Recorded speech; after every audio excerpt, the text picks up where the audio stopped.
ಉತ್ತುಂಗದಲ್ಲಿ ಉರಿಯೋ ಸೂರ್ಯನೇ ನೀನು ದನೀರದವರ ಧೈರ್ಯವೋ ನೀಲಿ ಅಂದ್ರೆ ನೀತಿಯೋ ಜೈ ಭೀಮ ಅಂದ್ರೆ ಸಂವಿಧಾನದ ಶಿಲ್ಪಿಯಾದಂತಹ ಡಾಕ್ಟರ್ BR ಅಂಬೇಡ್ಕರ್ ಅವರು ತುಂಬಾ ಬಡತನದಲ್ಲಿ ಜನಿಸಿ ಅಸ್ಪೃಶ್ಯತೆಯ ಕಹಿಯನ್ನು ಅನುಭವಿಸುತ್ತಾ ದೇಶ ವಿದೇಶಗಳಲ್ಲಿ 1913 ಇಂದ 1917 ಮತ್ತು 1920 ಇಂದ 1923 ಎರಡಕ್ಕಿಂತ ಹೆಚ್ಚು PhDಗಳನ್ನ ಪಡೆದುಕೊಂಡು ಅವರಿಗೆ ಆ ಒಂದು ಅಷ್ಟು ಶಾರ್ಟ್ ಅಗಾಧವಾದಂತಹ ಬುದ್ಧಿಶಕ್ತಿ, ಜ್ಞಾಪಕ ಶಕ್ತಿ, ವಿಚಾರಧಾರೆ, ದೃಷ್ಟಿಕೋನ, ದೂರದೃಷ್ಟಿಕೋನ, ಅವರ ಚಿಂತನೆಗಳು ಮತ್ತು ಅವರು ಒಂದು ಯಾವ ವಿಷಯದಲ್ಲಿ ಎಷ್ಟು ಯಾಕೆ ಉಪಯೋಗಿಸಿಕೊಂಡು ಸಂವಿಧಾನವನ್ನ ಬರೆದ್ರು. ಅವರ ನರ ನಾಡಿಗಳಲ್ಲಿ, ಅವರ ಮೆದುಳಿನಲ್ಲಿ, ಅವರ ರಕ್ತದಲ್ಲಿ ಆ ಸಂವಿಧಾನದ ಕಾರ್ಯ ರೂಪ, ಮಾರ್ಗದರ್ಶನ, ಅದರ ಉದ್ದೇಶ, ಗುರಿಗಳು ಎಲ್ಲ ಸದಾ ಹರಿತ್ವ ಇತ್ತು ಅಂದ್ರೆ ಅವರ ಒಂದು ಬುದ್ಧಿಶಕ್ತಿ ಜಾಣ್ಮೆಗೆ ನಾವು ನಿಜವಾಗ್ಲೂ ಮೆಚ್ಚಲೇಬೇಕು. ಅವರು ಇಷ್ಟೊಂದು ಸುಮಾರು 60ಕ್ಕಿಂತ ಹೆಚ್ಚು ದೇಶಗಳ ಸಂವಿಧಾನವನ್ನ ಆಳವಾಗಿ ಅಧ್ಯಯನ ಮಾಡಿ ನಮ್ಮ ಒಂದು ಅನೇಕ ಗ್ರಂಥಗಳನ್ನ, ಉಪನಿಷತ್ತುಗಳನ್ನ ಎಲ್ಲವನ್ನೂ ಸಹ ಅಧ್ಯಯನ ಮಾಡಿ ಬಂದಂತಹ ನಾಲೆಜ್ ಬೇಸ್ ಮೇಲೆ ಹಾಗೂ 1927, 1935 ಕಾಯ್ದೆಗಳೇನಿದೆ, ಸಂವಿಧಾನ ಯಾಕೆ ಬೇಕು ಅಂತ ಅದರ ಒಂದು ಬೇಸಿಸ್ ಮೇಲೆ ಅದನ್ನೆಲ್ಲ ಅಧ್ಯಯನ ಮಾಡಿ ನಮಗೆ ಬೇಕಾದಂತಹ ಒಂದು ಶ್ರೇಷ್ಠವಾದ ಮಾದರಿಯಾದಂತಹ ಸಂವಿಧಾನವನ್ನ ಕೊಡಿಸ್ತಾರೆ. ಸೊ ಈ ಸಂವಿಧಾನ ಕೇವಲ ಶ್ರೇಷ್ಠ ಮಾದರಿ, ಬೃಹತ್ತಾದ ಲಿಖಿತ ರೂಪದ ಸಂವಿಧಾನ ಅಷ್ಟೇ ಅಲ್ಲ, ಅವರು ಕೊಟ್ಟಂತಹ ಸಂವಿಧಾನದಿಂದ ಅವ್ರಿಗೆ ಮಾತ್ರ ಹೆಸರು ಬರಲಿಲ್ಲ, ಇಡೀ ವಿಶ್ವವೇ ಒಮ್ಮೆ ಭಾರತದ ಕಡೆಗೆ ತಿರುಗಿ ನೋಡುವಂತೆ ಮಾಡಿದ್ದು ಅವರ ಒಂದು ಸಾಧನೆ. ಸೊ ಅವರ ಸಂವಿಧಾನವನ್ನ ರಚನೆ ಮಾಡಿದಾಗ 395 ಆರ್ಟಿಕಲ್ಸ್, 22 ಪಾರ್ಟ್ಸ್, 8 ಶೆಡ್ಯೂಲ್ಸ್ ಇತ್ತು. ಅದರ ಒಂದೊಂದು ಆರ್ಟಿಕಲ್ನು ಅದರ ಡಿಮೆರಿಟ್ಸ್, ಮೆರಿಟ್ಸ್, ಯಾಕಂದ್ರೆ ಸಂಸತ್ತಲ್ಲಿ ಪಾಸ್ ಮಾಡ್ಬೇಕಾದ್ರೆ ಅದರ ಒಂದು ಮೆರಿಟ್ಸ್ ಏನು, ಹಿಂಗಾದ್ರೆ ಏನಾಗತ್ತೆ, ಹಂಗಾದ್ರೆ ಏನಾಗತ್ತೆ, ಏನ್ ಮಾಡ್ಬೇಕು, ಇದರಿಂದ ಒಳಿತೇನು, ಮುಂದೆ ಯಾವ ರೀತಿಯ ಒಂದು ಅನಾನುಕೂಲಗಳು ಆಗ್ಬೋದು, ಅದ್ರ ಬಗ್ಗೆ ಅಲ್ಲ ಅವ್ರು ಕೊಟ್ಟಂತ ಎಕ್ಸ್ಪ್ಲನೇಷನ್ ಎಂತ ಸೂಪರ್ ಅಂದ್ರೆ ಇವತ್ತಿಗೂ ಸುಮಾರು 15,000ಕ್ಕಿಂತ ಹೆಚ್ಚು ಪುಟಗಳಲ್ಲಿ ಆ ಮಾಹಿತಿ ಸಂಗ್ರಹವಾಗಿದೆ. ಅದನ್ನ ನಮ್ಮ ಸುಪ್ರೀಂ ಕೋರ್ಟ್ ಜಡ್ಜಸ್ ಈಗಲೂ ಸಹ ಎನಿ ಡಿಸ್ಪ್ಯೂಟ್ಸ್ ಬಿಟ್ವೀನ್ ಇಂಟರ್ಸ್ಟೇಟ್ಸ್, ಇಂಟರ್ನ್ಯಾಷನಲ್ ಬಂದಾಗ ಅದನ್ನ ಅವ್ರು ರೆಫರ್ ಮಾಡ್ತಾರಂದ್ರೆ ಅವ್ರ ನಾಲೆಜ್ಗೆ, ಅವ್ರ ಇದಕ್ಕೆ ಎಷ್ಟು ಸಲ ಹ್ಯಾಟ್ಸಪ್ ಹೊಡೆದ್ರು ಸಾಲದು. ಅಂತಹ ಮಹಾನ್ ವ್ಯಕ್ತಿ ಇಂಥ ಒಂದು ಸಂವಿಧಾನ ಬರ್ಕೊಟ್ಟಿದ್ದಾರೆ ನಮ್ಮ ದೇಶಕ್ಕೆ. ನ್ಯಾಯಾಂಗ, ಶಾಸಕಾಂಗ, ಕಾರ್ಯಾಂಗ ಯಾವ ರೀತಿಯ ಒಂದು ಸುಮಧುರ ಸುವ್ಯವಸ್ಥಿತ ವ್ಯವಸ್ಥೆಯಲ್ಲಿ ಒಂದು ಆಡಳಿತ ನಡೆಸಬೇಕು ಅನ್ನೋದಕ್ಕೆ ಅವರು ದಾರಿದೀಪ ಮಾಡಿಕೊಟ್ಟಿದ್ದಾರೆ. ಇಷ್ಟೆಲ್ಲ ಆದ್ರೂ ಸಂವಿಧಾನ ಅಂದ್ರೆ ಏನು, ಮಕ್ಕಳಲ್ಲಿ ಅದೊಂದು ಪುಸ್ತಕನ, ಬರೀ ಬರವಣೆ ಅಕ್ಷರಗಳಿರುವಂತಹ ಪುಸ್ತಕನ, ಇದೊಂದು ಪದ್ಧತಿನ, ಇದೊಂದು ಸಂಪ್ರದಾಯನ, ಇದೊಂದು ಸಿದ್ಧಾಂತನ, ಇದು ಏನು, ಇದೊಂದು ಗ್ರಂಥನ, ಇದೊಂದು ಸಮಾನತೆಯ, ಇದೊಂದು ಸ್ವಾತಂತ್ರ್ಯನ, ನ್ಯಾಯನ, ಭ್ರಾತೃತ್ವನ, ಇದು ಕೇವಲ ಕಾನೂನ, ಏನಿದು? ಎಲ್ಲರಲ್ಲೂ ಪ್ರಶ್ನೆ ಬರುತ್ತೆ, ಮಕ್ಕಳಾಗ್ಲಿ ದೊಡ್ಡವರಾಗ್ಲಿ, ಏನು ಸಂವಿಧಾನ ಸಂವಿಧಾನ ಅಂತ ಇದ್ದಾರೆ, ಏನಿದು ಸಂವಿಧಾನ?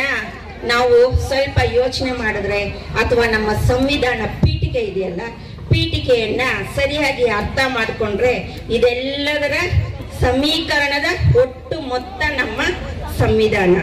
ನಮ್ಮ ಸಂವಿಧಾನ 4 ಸಿಂಹಗಳು ಗರ್ಜಿಸುವಂತೆ ರಚನೆ ಮಾಡಲಾಗಿದೆ. ನ್ಯಾಯ, ಸಮಾನತೆ, ಸ್ವಾತಂತ್ರ್ಯ, ಭ್ರಾತೃತ್ವ. ಈ 4 ಎದ್ದು ಕಾಣುವಂತೆ ರಚನೆ ಮಾಡಿದ್ದಾರೆ ಡಾಕ್ಟರ್ BR ಅಂಬೇಡ್ಕರ್. ಸೊ ಇಂಥ ಒಂದು ಶ್ರೇಷ್ಠ ಸಂವಿಧಾನ ಕೊಟ್ಟಂತಹ ಡಾಕ್ಟರ್ BR ಅಂಬೇಡ್ಕರ್ಗೆ ನಾವು ಅದನ್ನ ಯಾವ ರೀತಿ ಉಳಿಸ್ಕೋಬೇಕು, ಅದನ್ನ ಗೌರವಿಸ್ಬೇಕು. ಸಂವಿಧಾನ ಇಲ್ಲಾಂದ್ರೆ ನಾವಿಲ್ಲ, ಸಂವಿಧಾನ ಎಲ್ಲರಿಗಾಗಿ. ಯಾಕಂದ್ರೆ ಅನೇಕರು ಅಂಬೇಡ್ಕರ್ ಅಂದ್ರೆ ಕೇವಲ SC ST ಜನಾಂಗ, ಅಂಬೇಡ್ಕರ್ ಅಂದ್ರೆ ರಿಸರ್ವೇಶನ್ ಅಂತಾರೆ. ಭ್ರಾತೃತ್ವ, ಸಮಾನತೆ ಕೊಟ್ಟಿದ್ದಾರೆ. ಇವಾಗ ರಿಸರ್ವೇಶನ್ ಯಾರಿಗಿಲ್ಲ ರಿಸರ್ವೇಶನ್?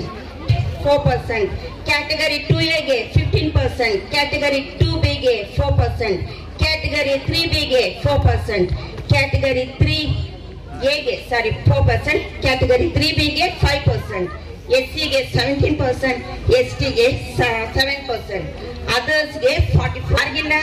ಮೀಸಲಾತಿ ಎಲ್ಲರಿಗೂ ಇದೆ. ದ ರಿಸರ್ವೇಶನ್ ಇದು ಏನಕ್ಕೆ ಕೊಡ್ತಾರೆ, ಯಾವ ಬೇಸಿಸ್ ಮೇಲೆ ಕೊಡ್ತಾರೆ ಅಂದ್ರೆ depending upon the total number of populated under that category. So ಎಷ್ಟು ಜನ ಪಾಪ್ಯುಲೇಷನ್ ಇರುತ್ತೆ, ಎಷ್ಟು ಸಬ್ ಕ್ಯಾಸ್ಟ್ ಇನ್ಕ್ಲೂಡ್ ಆಗಿದೆ, ಅದ್ರ ಬೇಸಿಸ್ ಮೇಲೆ ಪರ್ಸೆಂಟೇಜ್ ಕೊಡ್ತಾರೆ. ನಮಗೂ ಇದೆ, ಬೇರೆಯವ್ರಿಗೂ ಇದೆ, ಎಲ್ಲರಿಗೂ. ಮೇಧಾವಿ ಅವರ ಒಂದು ಜ್ಞಾನಕ್ಕೆ ಅವರು ದೊಡ್ಡ ದೊಡ್ಡ ಒಂದು ಪ್ರೆಸ್ಟೀಜಿಯಸ್ ಕಾಲೇಜಸ್ ಅಲ್ಲಿ ಓದ್ತಾರಲ್ಲ, Columbia university America, the London school of political science London, ಇಲ್ಲ ಇಂಥ ಯೂನಿವರ್ಸಿಟೀಸ್ ಅಲ್ಲಿ ಓದ್ತಾರೆ. ಅವರು ಕೊಲಂಬಿಯಾ ಯೂನಿವರ್ಸಿಟಿಯಲ್ಲಿ ಓದ್ಬೇಕಾದ್ರೆ ಓದಿದ್ ಮುಗಿದ ನಂತರ 100 ವರ್ಷಗಳ ಇಡೀ ರಾಜ್ಯದಂತ ನಡೀತಾ ಇದೆ. ಎಷ್ಟೋ ನನ್ನಂತಹ ಸಮಾನ ಮನುಷ್ಯರಿಗೆ ಆದಂತಹ ಹಬ್ಬ, ಸಂತೋಷ ಮತ್ತೊಂದಿರೋದಿಲ್ಲ. ಇಂತಹ ವ್ಯಕ್ತಿಗೆ ಗೌರವಿಸುತ್ತಾ ಅವರ ಸಾಧನೆಗೆ ನಾವು ಸದಾ ಋಣಿಯಾಗಿರುತ್ತಾ. ಯಾಕಂದ್ರೆ ಎಷ್ಟೋ ಜನ ಹೆಣ್ಮಕ್ಳಿದ್ದೀರಾ, ದ ಹಿಂದೂ ಕೋಡ್ ಬಿಲ್ ಅದು ಒಂದು ಸಂಸತ್ತಲ್ಲಿ ಪಾಸ್ ಮಾಡೋದಕ್ಕೆ ಅವರ ಒಂದು ಪದವಿಯನ್ನ ತ್ಯಾಗ ಮಾಡಿದ್ರು. ಈಗ ಒಂದು ಪದವಿಗೋಸ್ಕರ ಕೊಲೆಗಳೇ ಆಗೋಗುತ್ತೆ. ಆ ಮಟ್ಟಕ್ಕಿದೆ ನಮ್ಮ ದೇಶದ ಪರಿಸ್ಥಿತಿ. ಅವರು ಆಗ ಕಾನೂನು ಮಂತ್ರಿ ಆಗಿದ್ರು. 1951 ನಲ್ಲಿ ಸೆಪ್ಟೆಂಬರ್ 9th ಆ ಒಂದು ಬಿಲ್ ಪಾಸ್ ಮಾಡಕ್ ಆಗ್ಲಿಲ್ಲ ಅಂತ ರಾಜೀನಾಮೆ ಕೊಟ್ಟು ಹೊರ ಬರ್ತಾರೆ. ಸೊ ಬರೀ RBI ಸ್ಥಾಪನೆ ಅಂಬೇಡ್ಕರ್ ಇಂದ. ರೈತರ ಬಗ್ಗೆ ಯೋಚನೆ ಮಾಡಿದವರು, ಮಹಿಳೆಯರ ಬಗ್ಗೆ, ನಮ್ ವಿದ್ಯುತ್ ಶಕ್ತಿ, ಇದು ನೀರಾವರಿ ಕ್ಷೇತ್ರದಲ್ಲಿ ದೊಡ್ಡ ದೊಡ್ಡ ಹಿರಾಕುಡ್, ಸೋನ್ ಕಣಿವೆ ಅಂತಹ ಬಾಕ್ರಾನಂಗಲ್ ಅಂತಹ ಕಣಿವೆಗಳಿಗೆ ಎಲ್ಲ ಮಾರ್ಗಸೂಚಿ ಕೊಟ್ಟವರು ಅಂಬೇಡ್ಕರ್. ಸೊ ಅವರು ರಚಿಸಿದಂತಹ ಸಂವಿಧಾನಕ್ಕೆ ಗೌರವಿಸುತ್ತಾ ಅವರ ಪಾದಗಳಿಗೆ ಕೋಟಿ ಕೋಟಿ ನಮನಗಳನ್ನು ಸಲ್ಲಿಸುತ್ತಾ ಜೈ ಭೀಮ್. ಜನತೆಯಾದ ನಾವು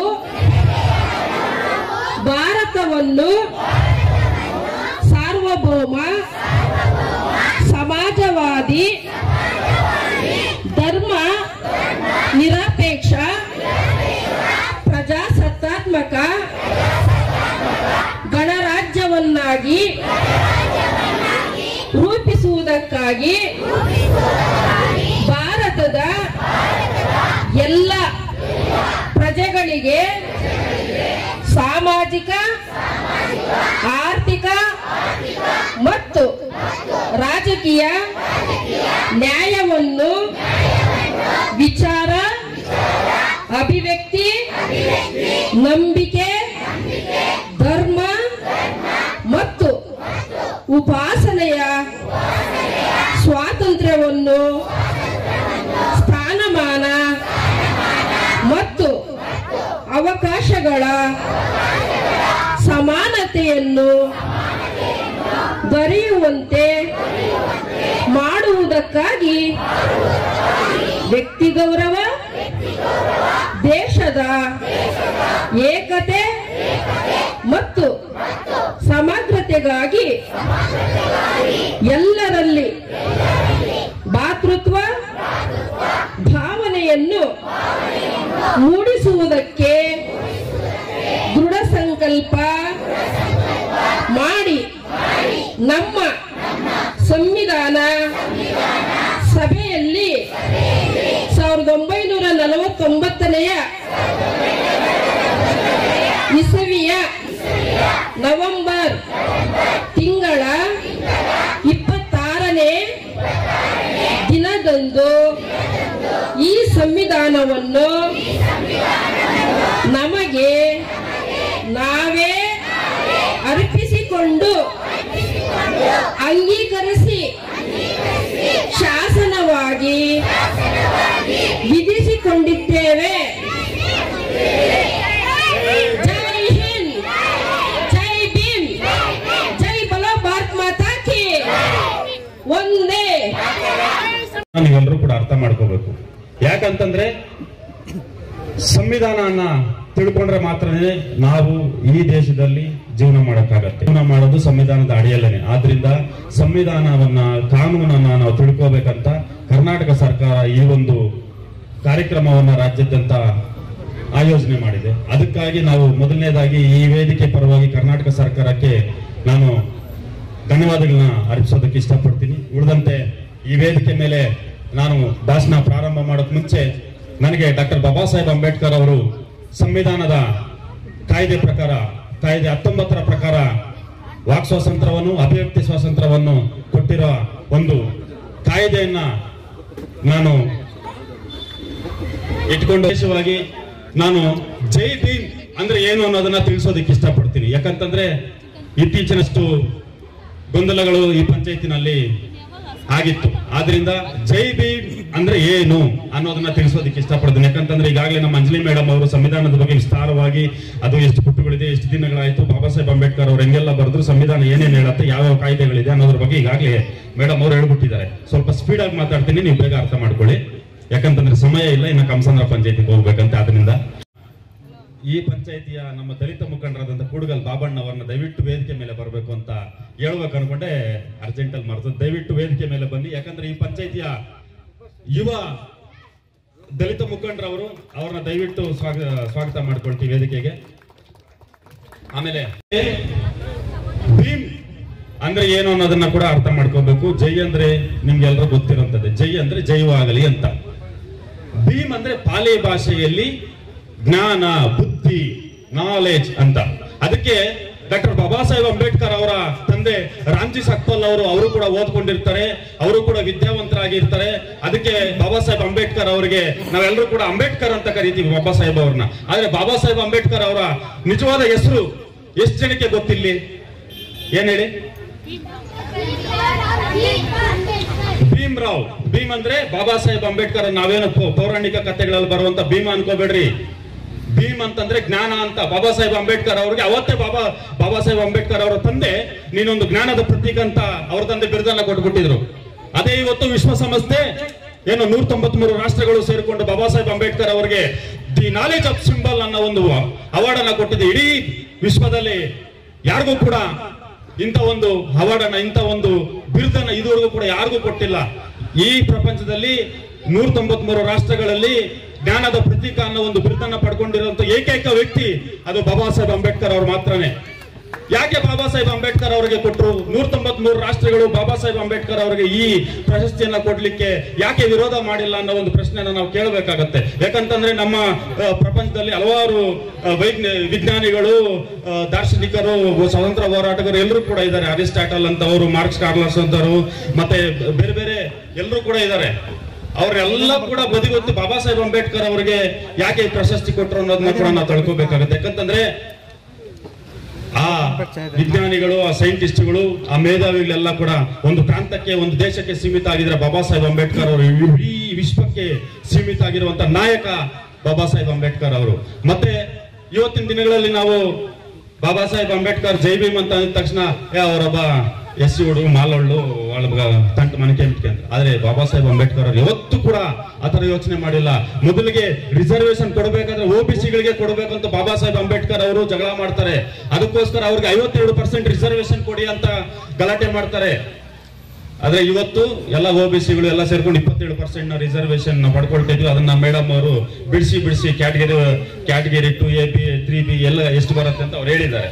ಟೋಟಲ್ ಆಗಿ ಇವತ್ತು 27% ರಿಸರ್ವೇಶನ್ ಪಡ್ಕೊಳ್ತೀವಿ. ಅಂದ್ರೆ ಎಸ್ಸಿಗಳಿಗಿಂತ ಹೆಚ್ಚಾಗಿ ಎಸ್ಸಿಗಳಿಗೆ ಇವತ್ತು 17% ರಿಸರ್ವೇಶನ್ ಇದೆ, OBCಗಳಿಗೆ 27% ರಿಸರ್ವೇಶನ್ ಇದೆ.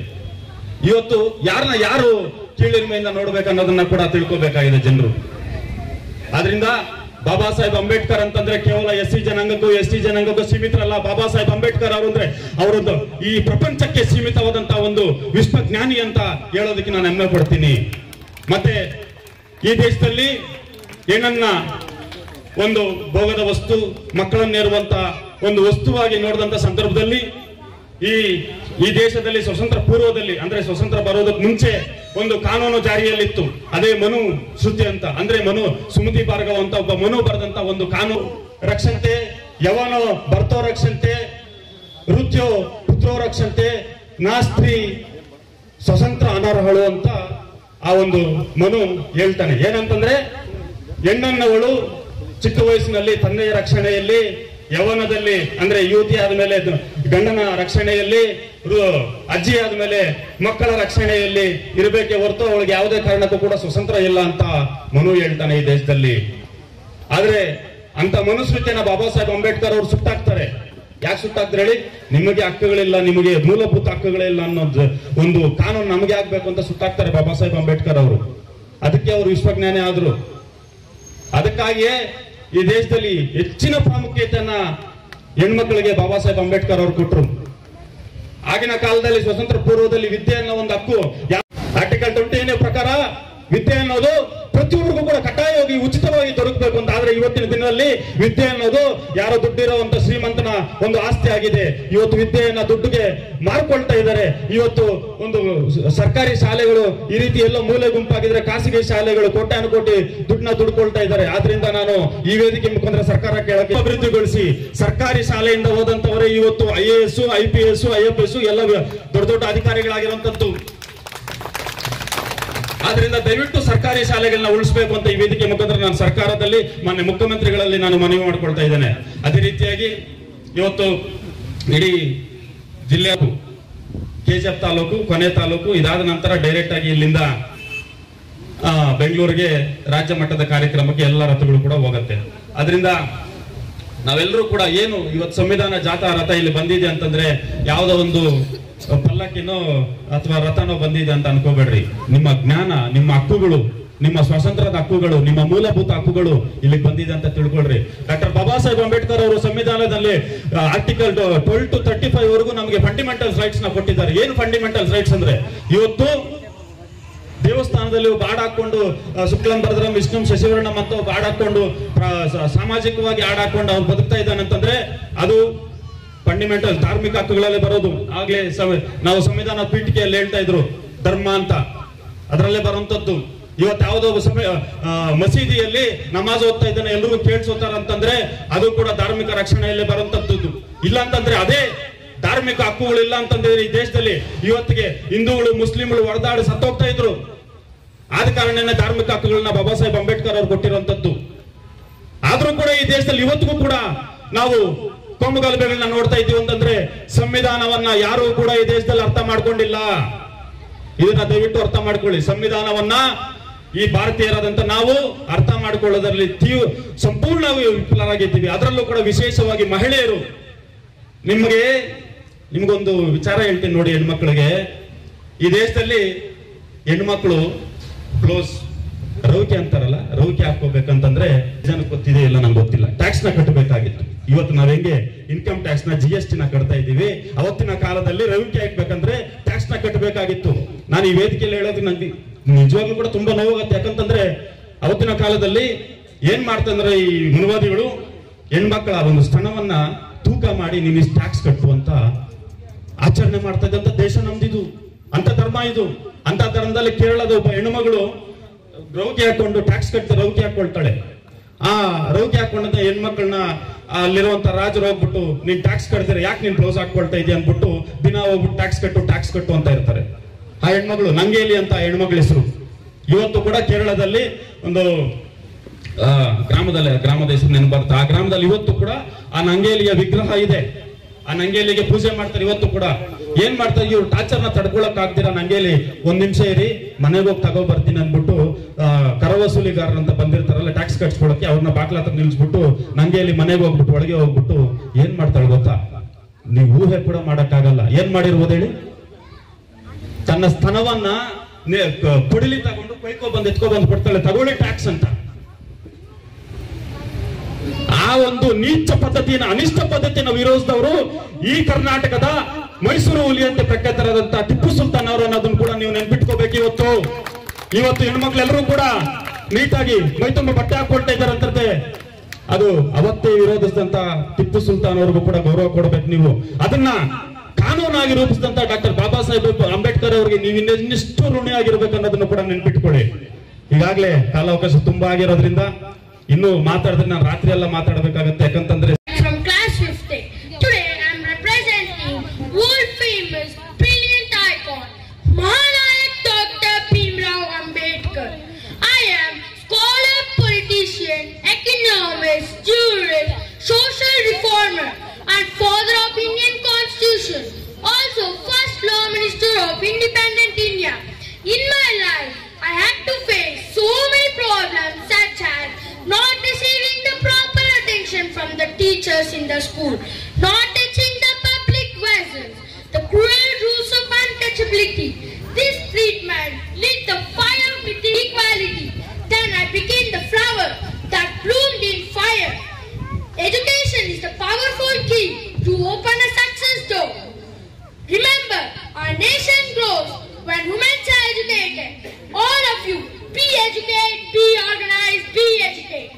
I received the Bharat Ratna Award to my unparalleled, unequal, immeasurable dedication to my whole nation. I like religion, which teaches liberty and equality. Buddham Sharanam Gacchami, Sangam Sharanam Gacchami, Dhammam Sharanam Gacchami. Jai Bhim means life. Jai Bhim means love. Jai Bhim means a journey from darkness to the light. All of you, say with me, Jai Bhim. Jai Bhim. Once again, Jai Bhim. From class 8, Kendra Vidyalaya, Bemal Nagar. Today I am representing as Srimati Savitri Bai Phule, who is India's first woman teacher. It is wonderful to see that every girls are independent today. I fought for girls' education and gender equality. People from our society first against me. They threw stones, mud and cow dung, but I never gave up. Me and my husband, Jyotira Phule, first started the girls' education at Pune. It is as Savitri Bai Phule. I would like to say that if you educate a girl, you educate a family and a whole nation. Now my hard work became fruitful. Think no idle more. Go get your education. It's a golden chance to educate, learn and change the society. Every child is a twinkling star on the earth. So you must be educated. Arise, awake, educate and liberate. Jai Hind. Jai Bhim. Thank you.